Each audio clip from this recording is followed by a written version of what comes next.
Hammaga salom do'stlar, Aniforum kanaliga xush kelibsiz. Bugungi videoda pritselimizda plagiat mavzusi yoki ilhomlanish, xullas ko'chirilgan personajlar. Agar siz ham shunga o'xshash animelar haqida bilsangiz, keyingi video uchun kommentlarda yozib qoldiring va o'z umuman yangi video uchun ideyalar bo'lsa, Telegram kanalimda ulashingizni so'rayman. Birinchi bo'lib Mesh Barandit. Nimanidir eslatmayaptimi?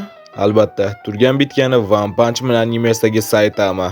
Ikkalasi ham sodda xarakterli va ikkalasi ham hamma narsani kuch bilan hal qiladi. Bu personaj Magic and Muscles, ya'ni sehr va mushaklar animesining bosh qahramoni. Mesh sehrgarlar olamidagi sehrsiz personaj, lekin sehrgarlar maktabiga kiradi. Bu olamda sehrsiz tug'ilganlarning yashashga haqqi yo'q deb hisoblashadi. Lekin Mesh sehrsiz ham juda katta kuchga ega va hatto animeda ko'rishimiz mumkinki, u eng kuchli sehrgarlarni ham o'z kuchi bilan yengadi.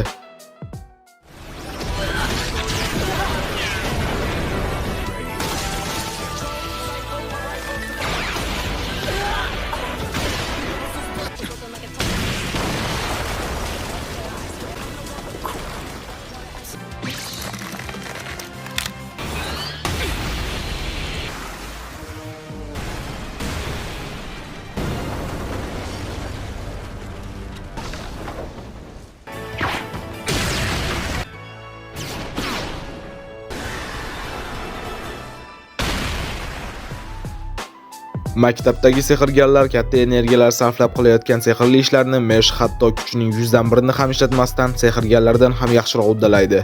Saitamaga o'xshash kuch, Saitamaga o'xshash tezlik, Saitamaga o'xshash shaxsiyat.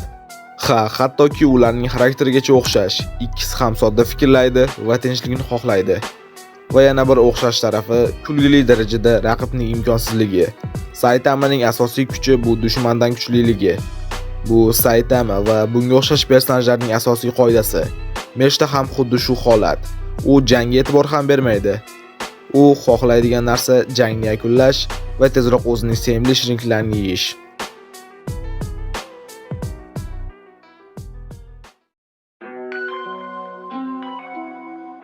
Keyingi anime Qora Klever. Bosh qahramon Asta ismli yetim bola. U sehrgarlar olamida sehrsiz tug'ilgan va bu uni boshqalardan ajratib turardi. Sehrsiz bo'lgani sabab uni e'tibordan chetda qoldirishgan. Lekin u bu bilan to'xtab qolmadi. U juda qattiq harakatlar va mashqlar bilan anti-magicga erishdi. Anti-magic sehrni yo'q qiluvchi kuch. Bu qobiliyatga erishish uchun u Liba nomli iblis bilan shartnoma tuzadi. Uning maqsadi Wizard King bo'lish edi. Astaning harakatlari mehnat, qat'iyat va hech qachon taslim bo'lmaslikni ifodalaydi. Kimnidir eslatmayaptimi? Doim mehnat, yetim bolaga iblis bilan shartnoma qolish va jo'shqin. Albatta, Naruto Uzumaki. Xuddi o'zi. Naruto kabi chidamliligi, taslim bo'lmaslik hissi, bolalikdan jiddiy qabul qilinmaslik va iblis bilan bitim. Ikkisi ham boshda e'tiborsiz qolgan, lekin keyinchalik qilgan ishlari va erishgan yutuqlari bilan e'tibor markaziga tushadi. Aynan shu jarayon eng asosiy o'xshashlik, ya'ni noldan ko'tarilish va bu jarayonda biz ularni eng qiyin sharoitlarda va chigal vaziyatlarda taslim bo'lmayotganini ko'ramiz.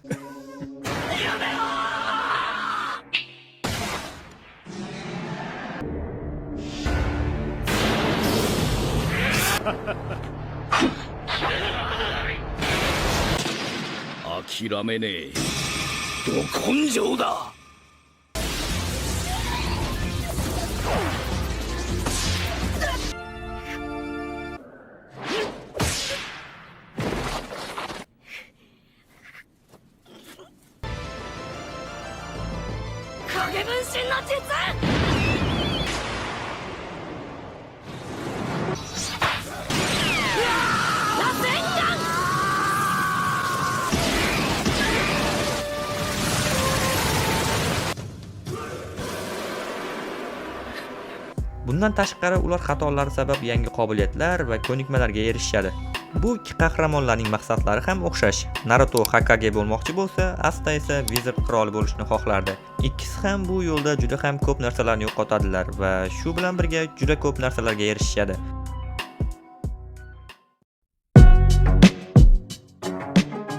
Bleach va Jujutsu Kaisen. Anime muxlislari orasida bu mavzu juda ko'p marta muhokama qilingan. Asosiy o'xshashliklar Albatta bosh qahramonlar Yuji Tadori va Ichigo Kurosaki. Ular oldiniga oddiygina hayot yashaydigan oddiygina o'smir edilar. Keyin esa la'natlar olamiga kirib kelishadi va ikkisi ham la'natlarga qarshi jangchiga aylanadi. Ularda birdan paydo bo'ladigan la'nat kuchlari va ichidagi mahluqlar ham juda o'xshash. Yuji ichidagi Sukuna va Ichigo ichidagi mahluq. Sujet asosi bo'lib, seriyalar davomida ular bu kuchga qarshi chiqishadi, undan nafratlanishadi va oxir-oqibat qabul qilishadi. Hattoki personajlar ham va ularning animedagi o'rni ham juda o'xshash. Misol uchun, ularning ustozlari Ichigoning ustozi Kisuke Urahara va Yujining ustozi Gojo Satoru. Bu ikki personaj o'z anime olamlarida muxlislarning favoritiga aylanishga ulgurgan. Bu stildagi personajlarning asosiy o'xshashliklari, ular ko'p vaziyatlarda hazilkash, quvnoq ko'rinadi, lekin jang paytida o'zining eng kuchli formasiga kiradi va jangga jiddiy qaraydi.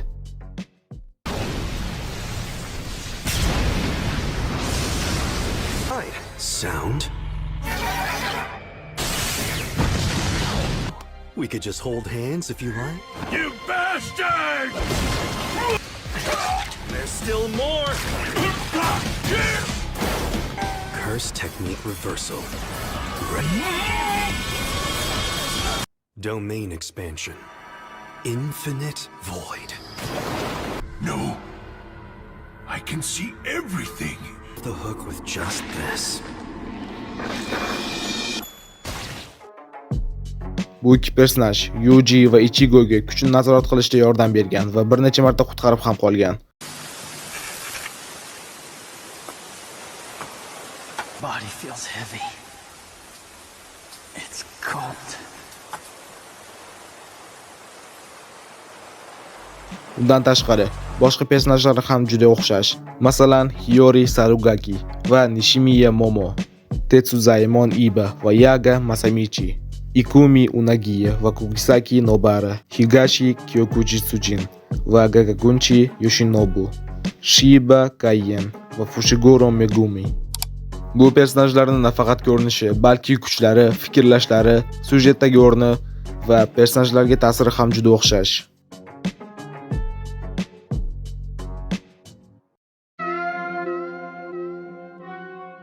Attack on Titan va Cabaneri of the Iron Fortress. Bu anime chiqishi bilan odamlar uni Titanlar hujumining kopiyasi deb aytishgandi. Chunki hikoya va atmosfera juda ham o'xshash. Titanlar hujumi hikoyasini hammamiz bilamiz. Titanlar deb ataluvchi bahaybat maxluqlar va ulardan devorlar ortida berkinib yashaydigan insonlar. Eren Yeagerni esa onasini Titan yutib yuborgani uchun u butun umr Titanlardan nafratlanib yashaydi va ulg'ayadi.